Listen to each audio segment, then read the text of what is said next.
Mesdames et messieurs, ici Chage sur la chaîne secondaire Saïa Chage le Phénix pour vous parler des spoilers du chapitre 1111 de One Piece et même les découvrir ensemble.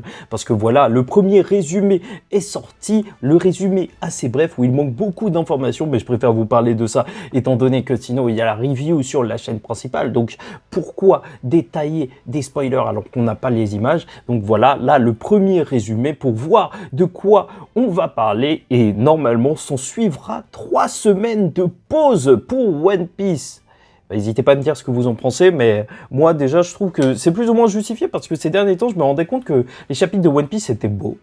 Mais ils étaient vraiment courts pour du One Piece. One Piece, ça avait l'habitude quand même d'être des chapitres assez longs à lire et c'est pas ça que je retrouvais lors des derniers chapitres. Même si le dernier chapitre il était exceptionnel parce qu'on voyait les formes du Gorosei, c'était plus une mise en avant pour eux. Bref, moi j'en attends beaucoup pour Zoro lors de ce chapitre. Je vais découvrir ça avec vous. Je suis ultra hypé parce que 3 semaines de pause obligé qu'il nous envoie du lourd Oda. Enfin bref, donc One Piece spoiler 1111. L'un des membres du Gorosei tente de s'introduire dans le labo phase. Ok, je pense que ça doit être l'oiseau, vu qu'on l'avait vu attaquer la barrière. Et comme je vous l'avais dit, moi j'attends une rencontre avec Zoro parce que Zoro il est là. Le combat entre Rob Lucci et Zoro est terminé, mais il semble que Lucci soit toujours debout.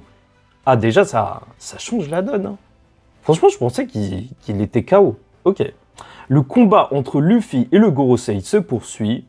Les géants interrogent Luffy sur Nika, mais Luffy ne sait toujours pas de quoi il parle. Et il faut vraiment qu'il se retrouve sur Elbaf pour parler de tout ça, parce que c'est une dinguerie. Le mec, il sait même pas qui il est.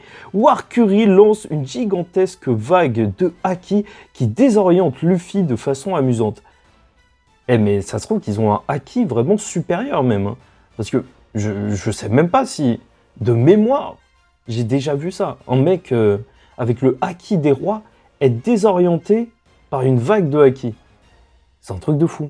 Bon, bref, c'est un petit détail, mais je trouve que c'est impressionnant, en fait. Ça se trouve qu'ils sont juste au pic de tout ce qu'on a vu dans One Piece, genre le meilleur haki du monde, les fruits les mieux maîtrisés du monde et compagnie. On verra ça, purée, j'espère on va reparler de Zoro, parce que je suis hypé pour ça, moi. Les géants bloquent les attaques du Gorosei, puis Luffy crée une batte de baseball et frappe le Gorosei. Bon, ça c'est vrai... C'est ça le personnage de Luffy, même maintenant, à chaque fois, ça va être des pages de demeurer. Ça fait que t'entends que Luffy il crée une batte de baseball et il frappe le Gorosei, il faut le voir pour y croire.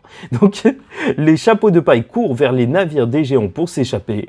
Les marines tentent de réconforter Kizaru qui leur dit de le laisser se reposer. Ok, oui, c'est bizarre. Bon, Kizaru, il va encore se faire insulter. Moi, j'y crois encore. Je pense que c'est plus le moral qui est affecté qu'autre chose. Je suis sûr que là, tout le monde va insulter Kizaru. Bien sûr, semaine, toutes les semaines se ressemblent avec les spoilers, tout le monde l'insulte.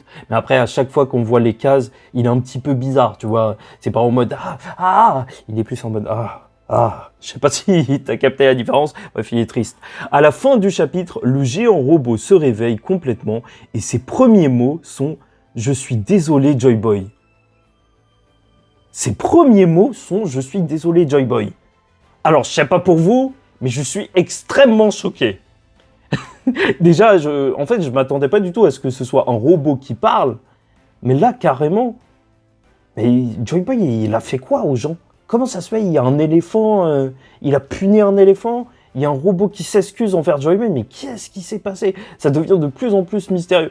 Je vous avoue que One Piece, je suis de moins en moins intéressé par les combats, parce que c'est vrai, il y a un côté délirant avec Luffy, mais de plus en plus intéressé par le lore.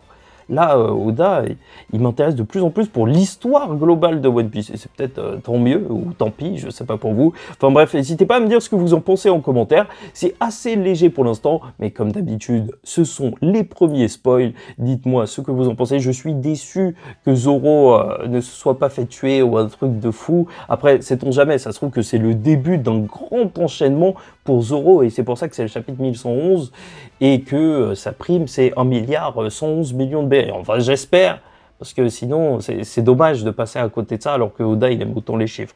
Mais on verra bien. Enfin bref, voilà, vous me dites en commentaire, vous likez ou dislikez la vidéo, vous abonnez si vous n'êtes pas encore abonné, et n'hésitez pas, même 2 jours après, à revenir sur cette vidéo et écrire des petites idées que je puisse vous voler en tant que youtubeur professionnel. Enfin bref, en attendant la suite, je vous dis ciao tout le monde, faites très attention à vous et surtout paix sur vous.